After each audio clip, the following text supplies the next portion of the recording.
From Daily Forex, this is Chris taking a look at copper. Copper futures look a bit soft over the last couple of days after a massive run up, perhaps with some leaked information about potential copper tariffs. So that game has come and gone.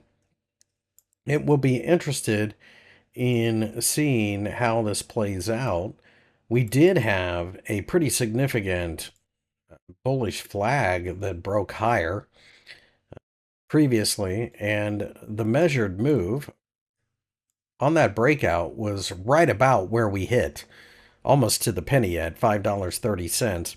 So the question now is whether or not traders will continue to drive copper higher.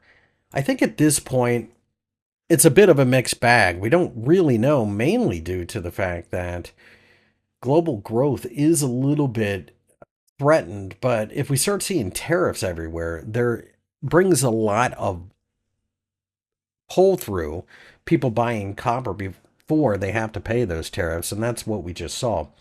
So I do think a pullback from here does make a certain amount of sense, but I'm not willing to short copper. And in fact, I'd be very interested in buying it somewhere right around $4.80. We may have a couple of days before we get down there, but that also has copper meeting up with the crucial 50-day EMA. If we break above the $5.15 level, then I think we just take off to the upside and continue to climb towards the recent highs near the $5.37 level. Copper, of course, is very sensitive to global economy and growth, which right now seems a bit threatened, but it is picking up in places like Germany.